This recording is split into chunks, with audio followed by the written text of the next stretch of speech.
బీసీలకు రాజ్యాధికారమే ధ్యేయంగా 42% BC reservation సాధన సమితి ఆధ్వర్యంలో బీసీ ఆక్రోశ సభను నిర్వహిస్తున్నట్లు జయశంకర్ జిల్లా బీసీ జేఏసీ నాయకులు తెలిపారు.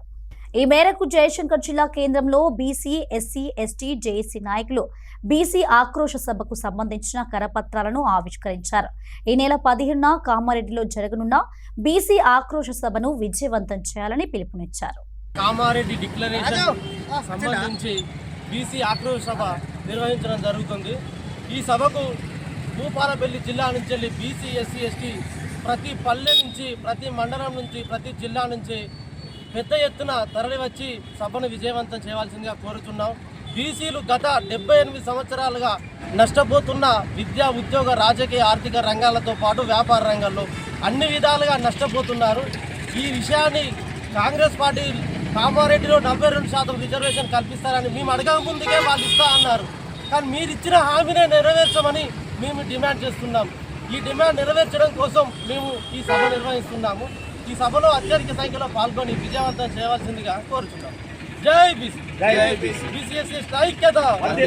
తెలంగాణ రాష్ట్రంలోని 42% రిజర్వేషన్ సాధన సమితి జస్టిస్ ఈశ్వరయ్య, మరి retired IAS officer Chiranjeevi sir, BC SC ST Jack రాష్ట్ర చైర్మన్ డాక్టర్ విశారాధన్ మహారాజ్ గారు, బాలరాజు గౌడ్ గారు, వీళ్ళందరి ఆధ్వర్యంలో కామారెడ్డి ఆక్రోశ సభ నిర్వహించడం జరుగుతుంది. ఈ నెల 15వ తేదీన దీనికి భూపాలపల్లి జిల్లా మరి బీసీఎస్సీ ఎస్టీలందరూ అధిక సంఖ్యలో పాల్గొనాలి. ఎందుకు ఈ సభ నిర్వహించడం జరుగుతుందంటే 42% రిజర్వేషన్ను బీజేపీ పార్టీ 9th షెడ్యూల్లో పెట్టలేదు. మరి 9th షెడ్యూల్లో పెట్టడానికి కాంగ్రెస్ పార్టీ కానీ, బీఆర్ఎస్ పార్టీ కానీ ఎలాంటి చర్యలు కానీ, ఎలాంటి పోరాటాలు కానీ, ఎలాంటి సమీక్షలు కానీ, ఎలాంటి ప్రోగ్రాం తీసుకోవడం లేదు. అందుకనే కామారెడ్డి ఆక్రోశ సభ నిర్వహించడం జరుగుతుంది.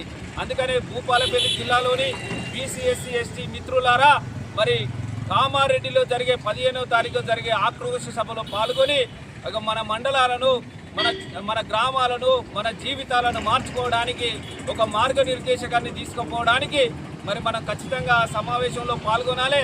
మనం అనేక విషయాలు తెలుసుకొని మన సమాజాన్ని కట్టాలి. మరి ఆ సమాజాన్ని కట్టే మనం యుద్ధం, ఈ ప్రభుత్వానికి అభిముఖంగా నిలబడి యుద్ధం చేస్తేనే మనం అనుకున్న లక్ష్యం నెరవేరుతుంది. మన 42% రిజర్వేషన్ వస్తుంది. మన విద్యలో, ఉద్యోగాల్లో, మన రాజకీయ రంగాల్లో, మన జీవితాల్లో పెను మార్పులు వస్తాయి. కనుక ఖచ్చితంగా కామారెడ్డి సభలో పాల్గొనాలని సందర్భంగా భూపాలపల్లి జిల్లా ప్రజలందరికీ తెలియజేస్తున్నారు.